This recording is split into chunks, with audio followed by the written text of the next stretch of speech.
আমার গল্প নয়, এক সময় গ্ল্যামারাস নায়িকা বনশ্রীর জীবনের গল্প। আতিক রহমান পূর্ণিয়া তুলে এনেছেন হারিয়ে যাওয়া সেই চিত্রনায়িকার গল্প।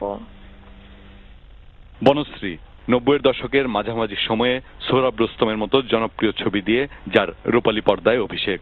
বিপরীতে নায়ক ছিলেন জনপ্রিয় অভিনেতা ইলিয়াস কাঞ্চন। এরপর মান্না বা রুবেলের মতো নায়কদের সঙ্গে একাধিক ছবিতে প্রধান নায়িকার চরিত্রে অভিনয় করেছিলেন।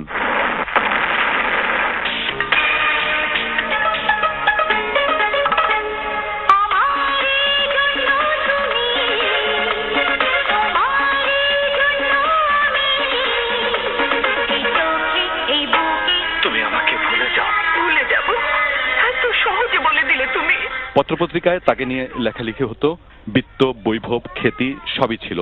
ছিল প্রতিষ্ঠিত দক্ষ পরিচালক প্রযোজকদের সঙ্গে সুসম্পর্ক। এসবের মাঝে কখনো আলোচিত হয়েছেন, কখনো সমালোচিত। এখনকার বনশ্রীর দিন আনি দিন খাই অবস্থা। বাসে বাসে ঘুরে নামাজ শিক্ষার বই বা চকলেট বিক্রি করে পেট চালান। সঙ্গে থাকে একমাত্র ছেলেটি, কিন্তু শরীর সবসময় সায় দিতে চায় না, তাই চাইলেও বেশি কাজ করতে পারেন না। যার একসময় বাড়ি ছিল, গাড়ি ছিল, ছিল আলো ঝলমলে বিলাসবহুল জীবন, এখন তার বাস অন্ধকার এই বস্তিতে। ঘরে আসবাব বলতে তেমন কিছু নেই, আছে শুধু মাথা গোজার ঠাঁই, কোন রকমে উদরপূর্তি, আর আছে ফেলে আসা স্বর্ণালী স্মৃতি। মানে আমার এমন একটা পাওয়ার ছিল তখন যে আমি যা বলতাম তাই হতো, প্রডিউসার তাই শুনতো। তখনকার আমলে মানে আমাকে বলা হতো কোটি টাকার নায়িকা পেপার পত্রিকাতে। তখন বেদের মেয়ে জ্যোৎস্না হিট, বেদের মেয়ে জ্যোৎস্না হিট ছবি। তখন আমার টার্গেট হলো যে বেদের মেয়ে জ্যোৎস্নার নায়কের সাথে আমি অভিনয় করবো। তারপরে টার্গেট হলো আমি মান্নার সাথে অ্যাক্টিং করবো, রুবেলের সাথে অ্যাক্টিং করবো, মানে এরকম আমার টার্গেট ছিল। খুঁজে খুঁজে সেই স্বর্ণালী সময়ের পত্রিকার কিছু রিপোর্ট বা ছবি হাতড়ে বেড়ান, তাকিয়ে থাকেন ছেলের মুখের দিকে, যেন ভাবেন কতটা অনিশ্চিত এই ছেলের ভবিষ্যৎ। দুঃখের বিষয় কি বলবো আপনাকে, ওই খাতা সেলাই করছি, ওই যে ইসে দেয়া ওই কাপ সেন্টার নামে একটা সেন্টারে, ওখানে চাকরি করছি, খাতা সেলাই চাকরি।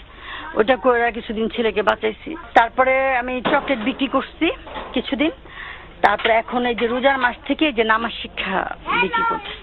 কিছুটা মানসিকভাবে যেন বিধ্বস্ত রূপালী পর্দার ঝলমলে এই নায়িকা। একসময় খুব ভালো গান গাইতেন। প্রথম স্বামীর হাত ধরেই সিনেমায় এসেছিলেন। সেই স্বামীও নেই, দ্বিতীয় স্বামীও ছেড়ে গেছেন।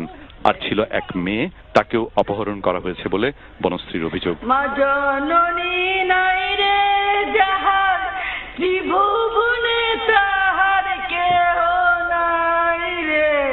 মায়ের মতো আতিক রহমান পূর্ণিয়া, এটি